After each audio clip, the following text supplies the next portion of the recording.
Eclesiastes 12, de 9 a 14, assim diz a palavra do Senhor, e assim a gente termina essa série de mensagens. Além de ser mestre, o sábio também ensinou conhecimento ao povo, refletiu, examinou e organizou muitos provérbios.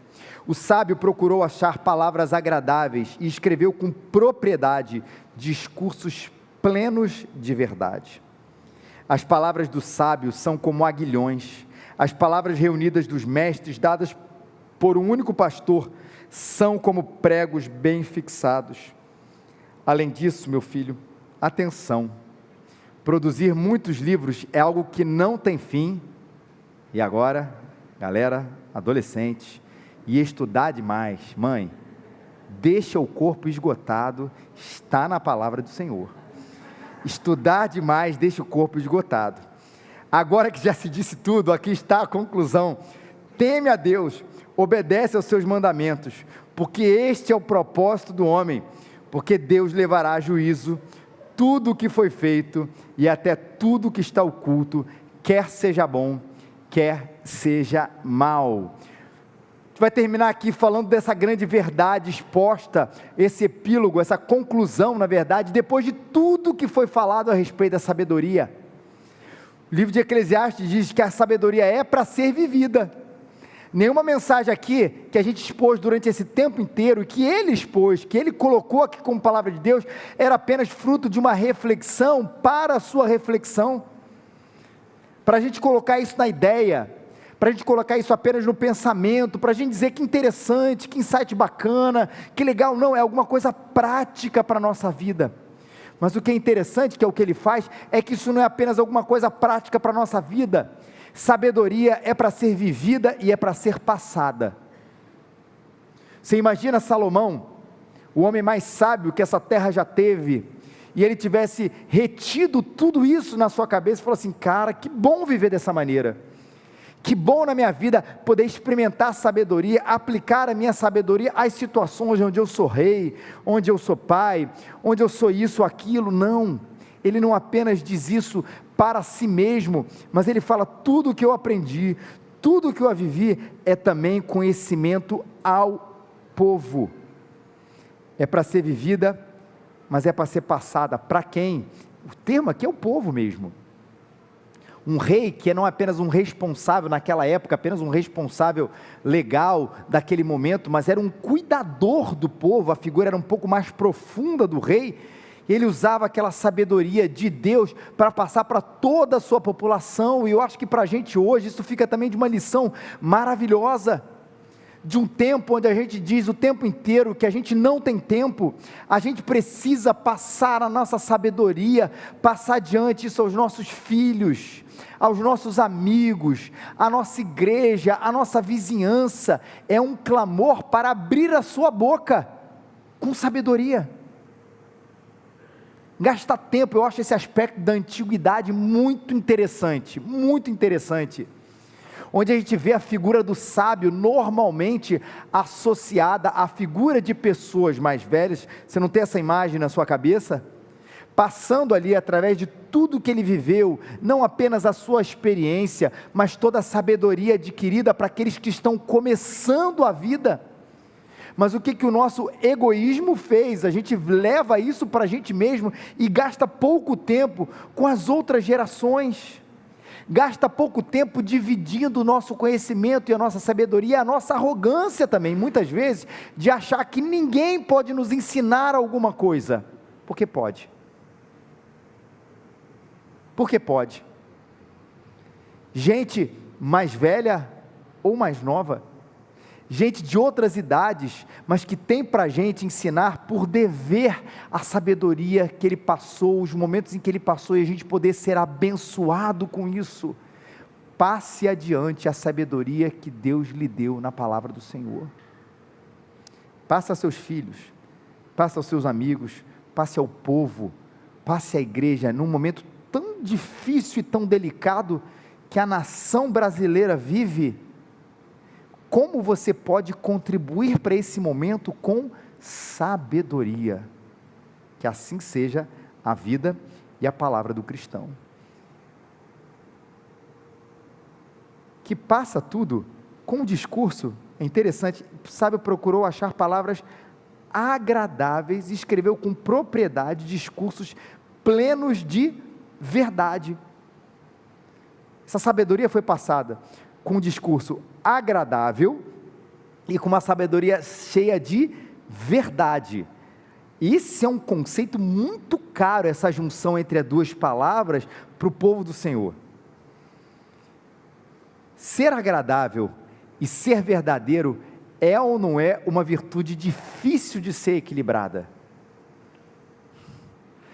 Por isso que Paulo, lá no Novo Testamento, lá em Colossenses, ele tem uma palavra interessante sobre esse assunto. Ele diz: andai com sabedoria. A gente viu aqui nesse tempo de como a sabedoria não é apenas um gênero do Antigo Testamento, mas ela está presente em vários discursos de Jesus. Lembra que a gente falou sobre isso? Quando Jesus, ele é inquirido, ele é desafiado, ele é colocado sobre a parede, muitas vezes, como ele responde, a maneira como ele responde, é fruto de muita sabedoria, tudo isso implicado ali nesse gênero, nessa realidade presente no Antigo Testamento, e que estava na vida de Jesus.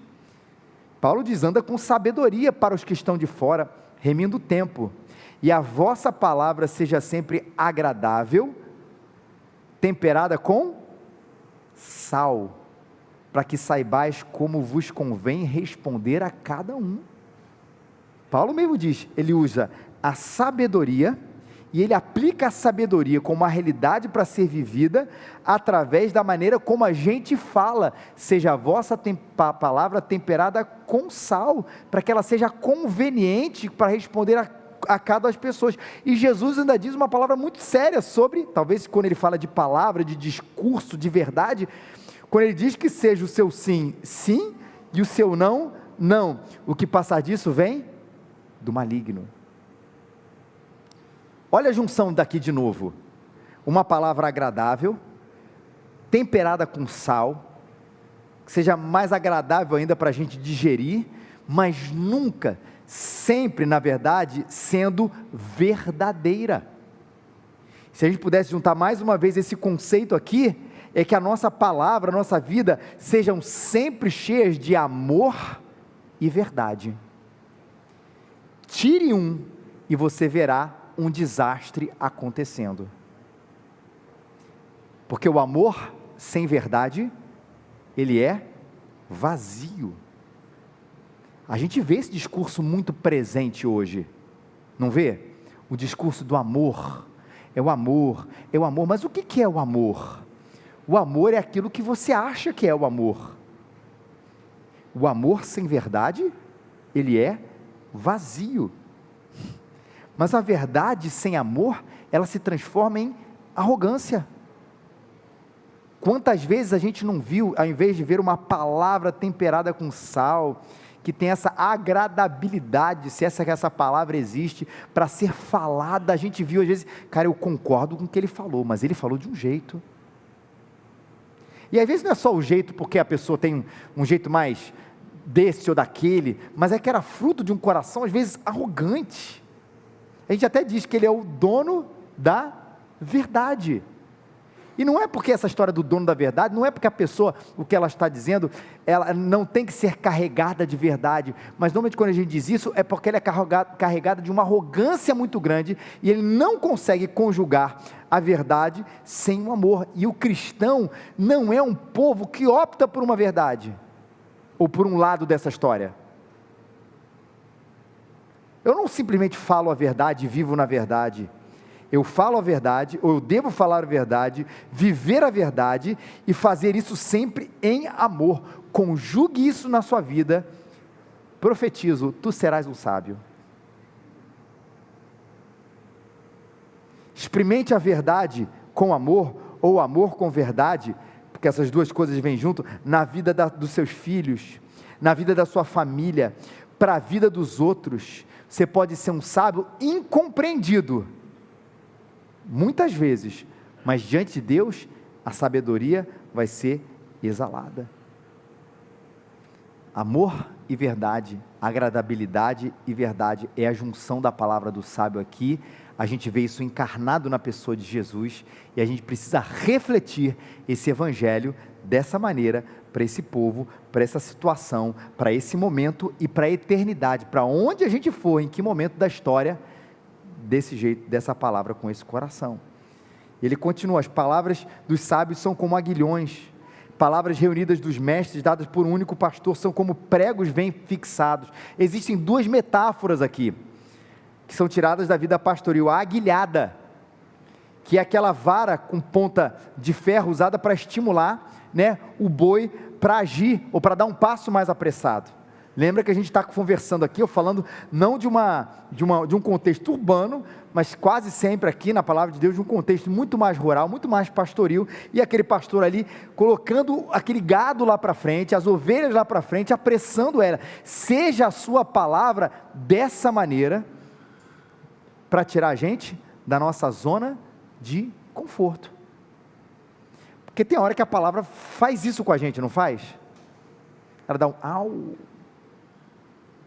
A gente gosta mais do au, foi para o outro. Viu, meu amor? O que o pastor está dizendo? Foi para você.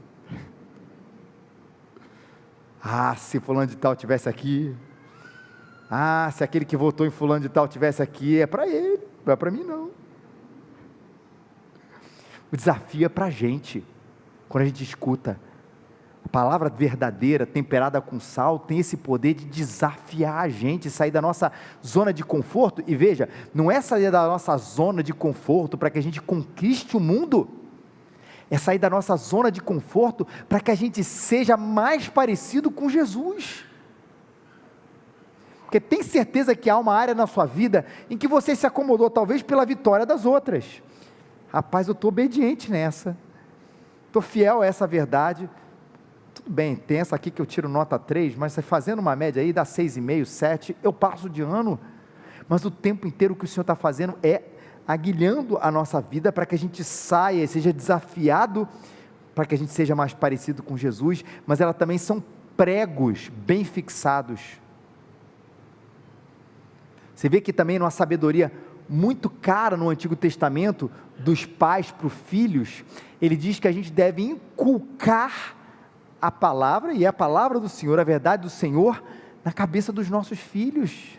Que bom, e que seja esse prego também na nossa cabeça, pregos bem fixados.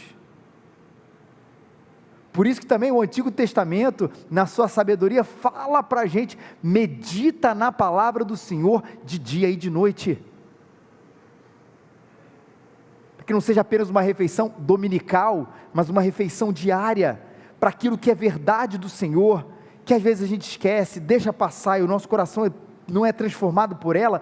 Seja fixado aqui na nossa cabeça, porque você sabe, eu sei, você sabe, é fácil a gente esquecer, é fácil a gente se deixar de lado, é fácil a gente se acomodar.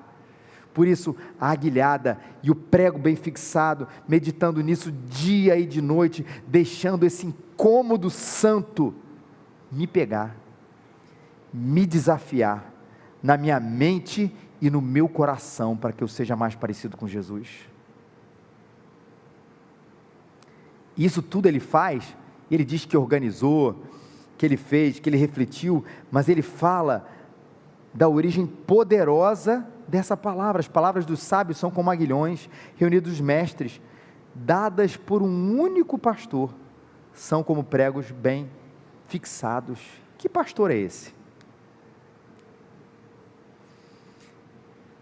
Nós vimos até na exposição de Zacarias, que a palavra pastor no Antigo Testamento não se refere, claro, além do pastoreio de ovelhas físicas mesmo, né, o animal, o pastor, como Deus o coloca, é muito ligado à figura do rei,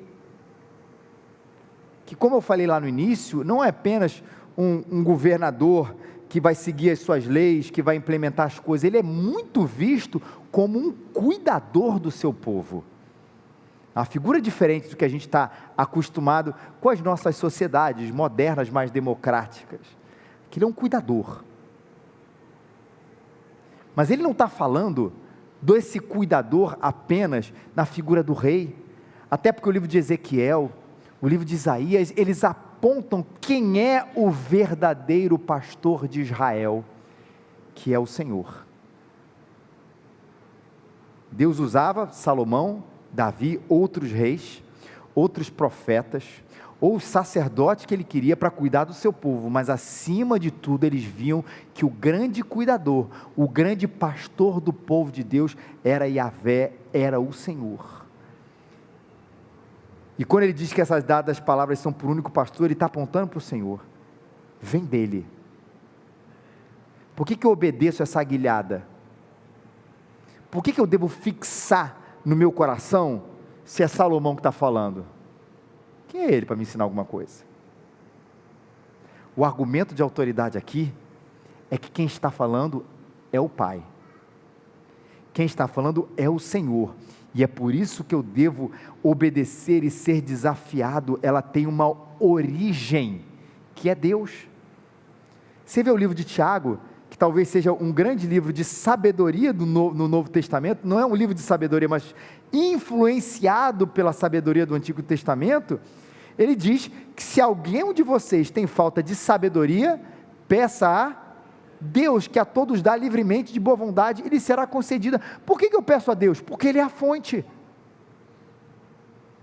Se eu preciso de sabedoria para viver, eu tenho que pedir àquele que é o grande sábio, que rege o seu povo com a sabedoria infinita, da qual eu não consigo acessar de maneira tão clara, tão profunda. Tal é a profundidade dos pensamentos do Senhor, mas se Ele é a fonte, Ele pode me dar, Ele pode me oferecer, e aquele que rege com amor, com verdade, o seu próprio povo. Se dele vem a palavra, se é Ele a origem dessa sabedoria, se é Ele a origem daquilo que está me desafiando, ao invés de eu me acomodar, eu sigo em frente, porque eu sou conduzido e cuidado pelo bom pastor.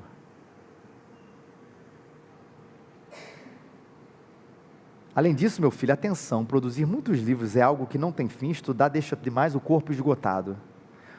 Olha como a gente vê a importância de você entender o texto como um todo.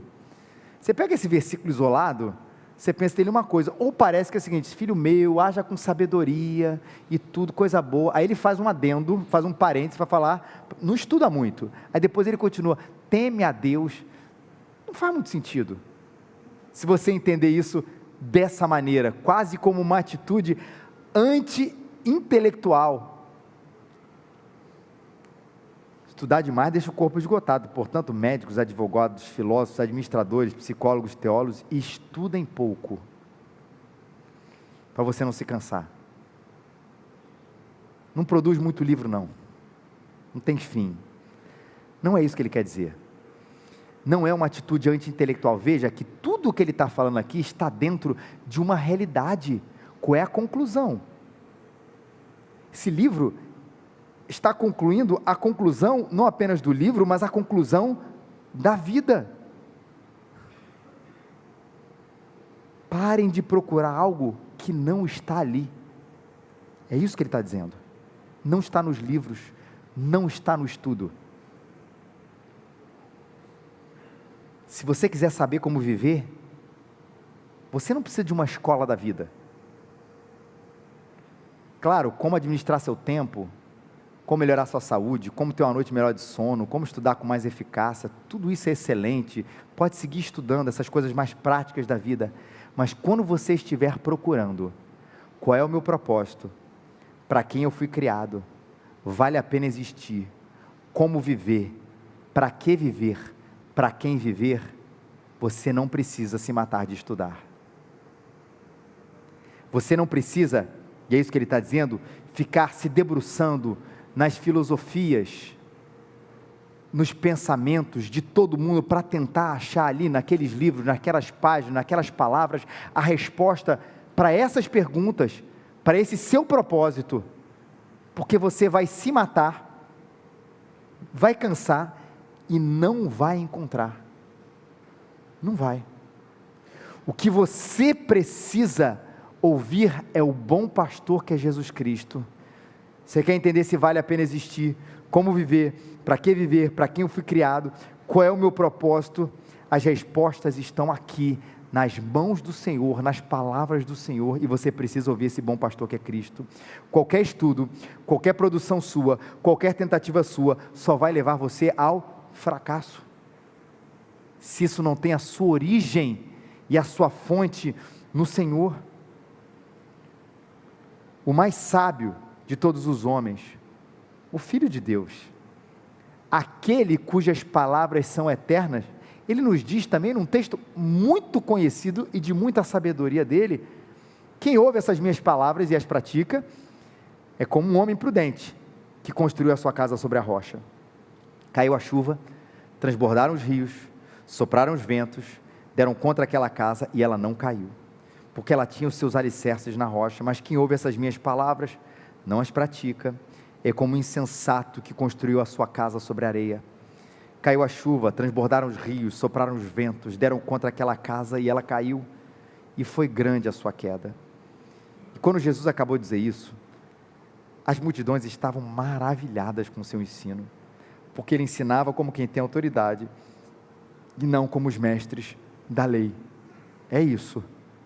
Se eu preciso descobrir algo que vai mudar a minha vida, que me dê de fato propósito, que mexa comigo, que mexa com as minhas origens, pare de estudar outras coisas, e se debruça no Senhor e na sua palavra, porque isso vai te dar o conforto, o propósito, o sentido que você tanto procura em tantos lugares. E por isso a coroa do texto, e a gente já está terminando. De tudo que se disse, aqui está a conclusão: teme a Deus e obedece os seus mandamentos, porque esse é o propósito do homem, que levará a juízo, Deus levará a juízo tudo que foi feito, e até tudo que está oculto, quer seja bom, quer seja mal. Não é a conclusão do livro, essa é a conclusão da vida. Não é apenas uma maneira de Salomão se despedir das pessoas a quem ele dirigiu todas essas palavras. O conselho final não é apenas um conselho final de quem quer terminar o livro numa ascendente, deixar aquele último recado. Não, é a conclusão da vida.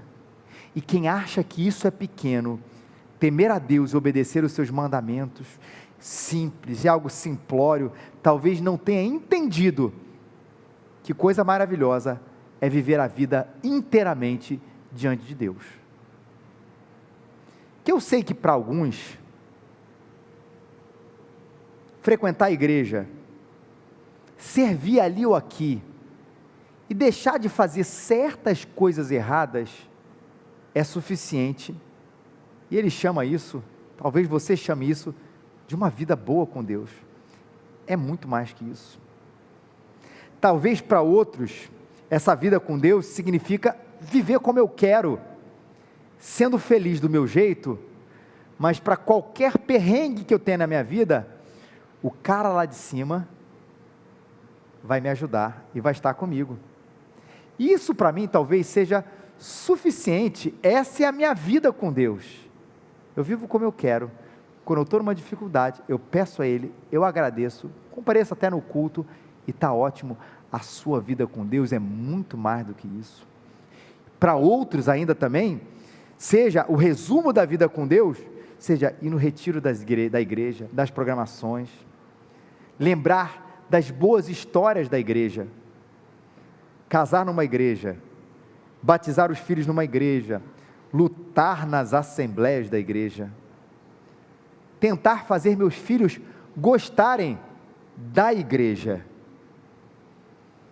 Talvez seja isso o seu imaginário, o seu ideal, do que de fato seja uma vida com Deus, mas é muito mais do que isso.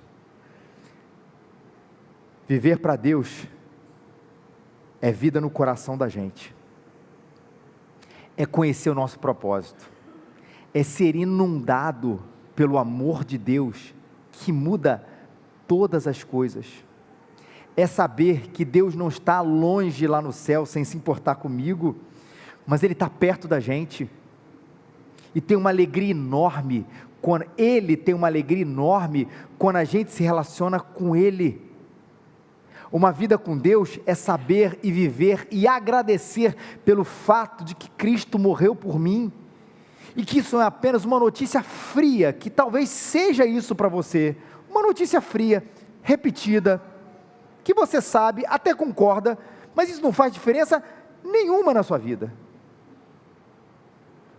porque viver com Deus é a verdade que muda tudo, porque só por causa dessa realidade eu posso ter acesso, eu posso ter tudo aquilo que a gente falou aqui, a vida no coração, o conhecimento do meu propósito, esse inundar do amor de Deus para a minha vida, e uma vida sábia, obediente em resposta por amor, e hoje as pessoas estão pagando fortunas para experimentar a felicidade, elas estão pagando fortunas para entender qual é o seu propósito de vida, elas estão pagando fortunas e procurando nos livros, nos cursos, nos workshops, aonde forem, em diversos lugares, batendo muitas portas para ter o coração satisfeito. Se você bateu a sua porta aqui hoje, achando que essa igreja ia resolver o seu problema, você pode ter certeza que ela não vai conseguir resolver esse problema, e você sabe por quê? Porque aqui a gente está apresentando quem resolve, da mesma maneira que Salomão, ele não disse, essa palavra é minha, eu organizei, eu fiz isso, eu fiz aquilo, mas ela vem tudo do bom pastor. A gente veio dizer para você, sobre esse Jesus, que muda tudo, que faz as perceber que a conclusão da vida, é a grande verdade, que eu nasci para a glória dele, e eu preciso viver para a glória dele.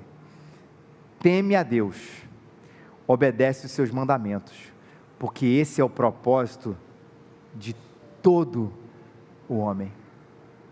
E eu lembro, a minha conversão, ela tem muito a ver com isso, gente. Eu não sou um ex-nada, sabe aquela história do ex? Para dar um testemunho, ele fez isso, ele fez aquilo, ele fez aquilo, ele fez isso, fez aquilo. Não fiz nada de extraordinariamente difícil, complicado, escandaloso, que se eu contasse aqui para você, você ia dizer, uau, não foi isso.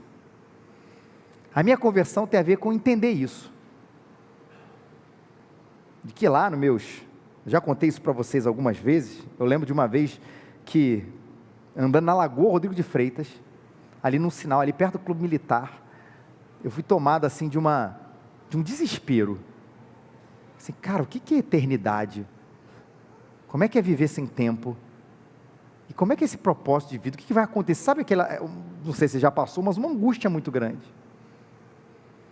Depois de um tempo, eu tentava buscar esse Deus, experimentar esse Deus, e nada acontecia no meu coração. E um dia, não vou contar a história que eu já contei várias vezes aqui, isso se tornou a verdade na minha vida. Por isso eu disse, eu entendi que Deus não estava distante. Não é que eu estava mergulhado num pecado tão tóxico, que eu não tinha tempo para minha, tinha 15 anos de idade, gente, que eu não tinha tempo para minha família, que eu estava abandonando meus estudos, que eu não ia ser ninguém na vida, não tinha nada a ver com isso, mas qual é o sentido de tudo isso aqui? Para quê? E quando o amor de Deus tocou e transformou meu coração, eu entendi que temer a Deus e obedecer os mandamentos era o meu propósito de vida. E eu lembro de uma canção que anos depois, me marcou muito. Não sei quem lembra, Jesus Cristo é o motivo da minha canção, porque ela falava exatamente isso. Muitas razões para viver, quem sabe? Muitas razões para morrer, muitas razões para dar o amor.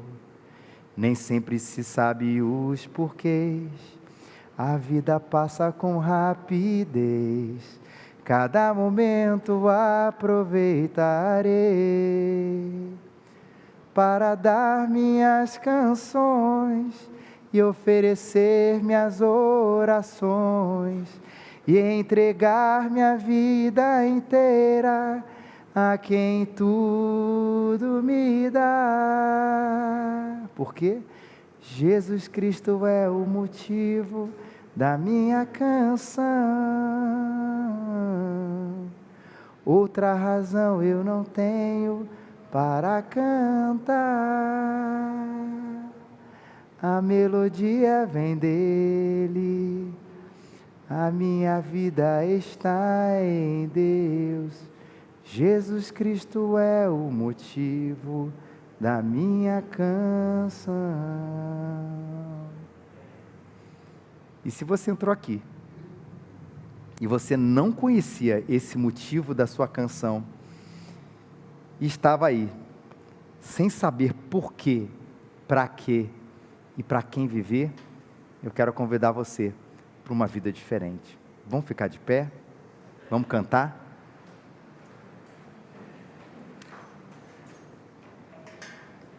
Se esse foi o toque do Senhor na sua vida, esse desafio de você entender o propósito do Senhor, que hoje você saia daqui mudado por essa palavra. Não é a palavra do sábio, porque eu não sou, mas é a palavra do Senhor, que é a origem de toda essa sabedoria. Aquele que talvez você tenha vindo aqui e fala assim, cara, eu não tenho realmente propósito de viver, eu não sei para quem viver, ou eu tenho me satisfeito com uma vida com Deus, muito igreja, busco a Ele uma vez por semana, peço a Ele para me proteger, agradeço pelas minhas refeições, e quando eu estou com um problema eu me ajoelho. O que Ele está dizendo é viva todos os seus dias para Ele.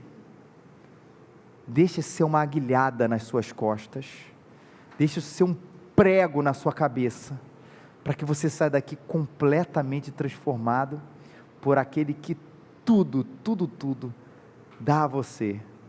Feche seus olhos, vamos orar. Feche seus olhos. Eu desafio a você a um tempinho de oração, você e o Senhor, em resposta a tudo que Ele falou a você agora.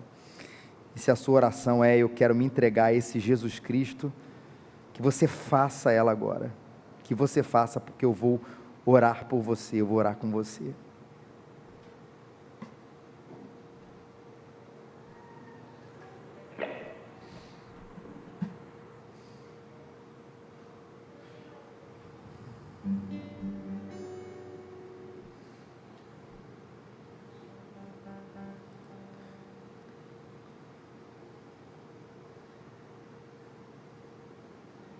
Se você hoje deseja conhecer esse Cristo mais de perto, e reconhece que precisa de um propósito, e reconhece nele o Senhor e Salvador da sua vida, você não vai vir aqui à frente, mas você pode levantar a sua mão, que eu vou orar por você, e vou orar com você.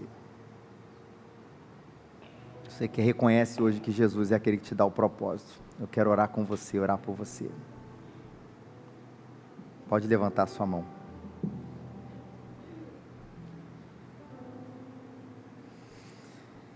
E se você hoje é aquele que percebeu que talvez a sua vida com o Senhor tenha sido medíocre, pequena, simples, distante de fato que o Evangelho, eu não vou pedir para que você levante a sua mão, mas que você nessa oração se coloque, se consagre daquele que te deu hoje a conclusão da vida.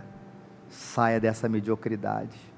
O Senhor está aguilhando as suas costas para que você leve uma vida mais profunda com Ele. Fala isso com Ele.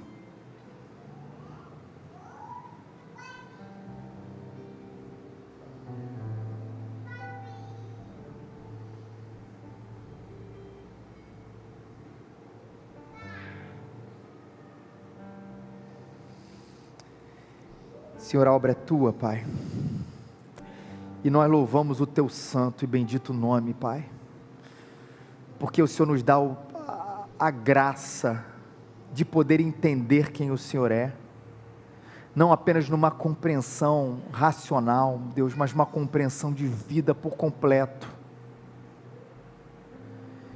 de saber, Deus, que a gente não precisa desperdiçar os nossos dias aqui, Deus, vivendo sem sentido, catando uma ou outra experiência, esperando o fim de semana, esperando as férias, esperando a promoção, esperando um tempo de descanso, talvez na velhice, esperando uma alegria lá na frente. momentânea, passageira e efêmera. Tudo é ilusão. A gente aprendeu na tua palavra. Tudo é passageiro, Pai. Mas se existe, Deus, algo que é eterno, Pai, é temer ao Senhor e obedecer os teus mandamentos. E aqueles que nunca entenderam isso, Deus, que hoje possam sair daqui transformados, com esperança, com propósito no coração, Senhor, mudados pelo teu Espírito Santo, Pai, para que vivam de maneira diferente, Pai. Hoje esteja um coração radiante, porque encontrou salvação, Pai, salvação em Jesus Cristo, salvação de mim mesmo, Pai, de estar perdido como ovelha sem pastor, mas que encontrou hoje o pastor que conduz ao propósito, aos bons pastos, a verdade que nós temos que viver todos os nossos dias para o Senhor. Mas eu te peço também, Senhor, porque a gente às vezes se mediocriza, Pai. A gente nessa roda viva da vida, se apaixona por outras paixões, vai deixando o Senhor de lado, e de repente se conforma, Deus, com o domingo apenas, com a igreja apenas, com a oração em tempos difíceis apenas, e todas essas coisas são boas. Mas quando parte de um todo, quer viver todos os meus dias, ó Deus, com a conclusão da vida gravada no meu coração, de viver de segunda a segunda, Pai, de domingo a domingo, de amanhã ao entardecer ou ao anoitecer, Pai, temendo a Deus e obedecendo os seus mandamentos, não como algo distante, frio, mas como uma verdade que me muda completamente. Se a gente não tem vivido isso, Deus, quebranta a nossa vida, traz esse santo avivamento transformador, para que a gente se contente com nada mais do que nada menos do que viver a alegria de estar contigo todos os dias, Pai, de entregar minha vida inteira a quem tudo me dá, Senhor. Que essa seja a nossa experiência, a nossa transformação hoje, que a conclusão do livro seja a conclusão da nossa vida, no nome santo, poderoso e maravilhoso de Jesus. Amém e amém.